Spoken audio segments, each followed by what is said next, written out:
সাবেক স্বরাষ্ট্র প্রতিমন্ত্রী লুৎফুজ্জামান বাবরের কারামুক্তির দাবিতে নেত্রকোনার মোহনগঞ্জ বিএনপি ও সহযোগী অঙ্গ সংগঠনের আয়োজনে মানববন্ধন কর্মসূচি পালিত হয়েছে।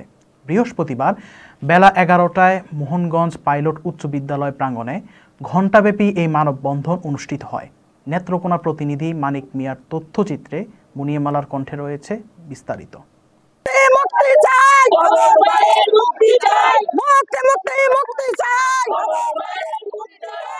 সাবেক স্বরাষ্ট্র প্রতিমন্ত্রী লুৎফুজ্জামান বাবরের কারামুক্তির দাবিতে মানববন্ধন চলাকালে বক্তব্য দেন মোহনগঞ্জ উপজেলা বিএনপির আহ্বায়ক সেলিম করনায়েন, সদস্য সচিব টিপু সুলতান, পৌর বিএনপির আহ্বায়ক ফজলুল হক মাসুম, সদস্য সচিব গুলাম রাব্বানী পুতুল, ১ নং বড় কাশিয়া বিরামপুর ইউনিয়ন বিএনপির সাধারণ সম্পাদক মোহাম্মদ হাদিসুর রহমান, মোহনগঞ্জ উপজেলা স্বেচ্ছাসেবক দলের আহ্বায়ক মোহাম্মদ সোহেল রানা, মোহনগঞ্জ উপজেলা স্বেচ্ছাসেবক দলের সদস্য সচিব আহ্বায়ক আমিরুল ইসলাম চৌধুরী, মোহনগঞ্জ পৌর স্বেচ্ছাসেবক দলের সদস্য সচিব নাজমুল হুদা খান পাঠান বাবু, মোহনগঞ্জ উপজেলা স্বেচ্ছাসেবক দলের সিনিয়র যুগ্ম আহ্বায়ক ইমন তালুকদার প্রমুখ।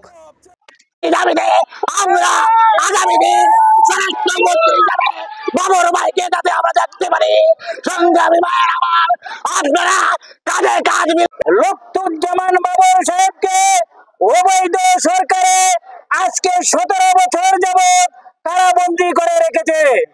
সংগ্রামী সাথী ও বন্ধুরা, আপনারা জানেন যারা এই লুৎফুজ্জামান বাবর সাহেবকে কারারুদ্ধ করে রেখেছে তারা আজকে সকলেই পলায়ন করেছে, গ্রেপ্তার করেছে। এটাই প্রমাণ করে নিঃসন্দেহে বাবর সাহেব নির্দোষ ব্যক্তি। সংগ্রামী সাথী ও বন্ধুরা, আমাদের এই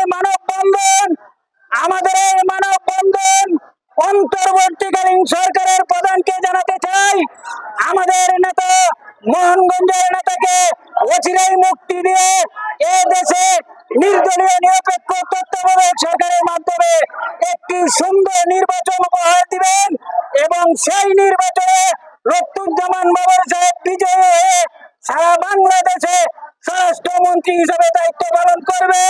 সেই আশা, সেই প্রত্যাশা রেখে আজকে মোহনগঞ্জের সকল আপামর জনতাকে স্বাগত জানিয়ে আমার সংক্ষিপ্ত বক্তব্য শেষ করছে।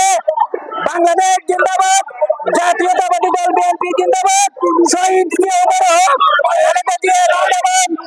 বিএনপির ঘাটে খালেদা জিয়ার ঘাটে মুক্তি মুক্তি মুক্তি চাই,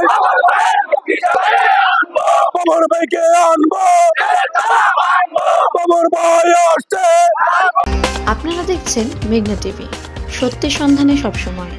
এছাড়া দেশ বিদেশের নিত্য নতুন খবর জানতে মেঘনা টিভির ফেসবুক পেজ facebook+meghna tv.bd তে লাইক দিয়ে আমাদের সাথেই থাকুন।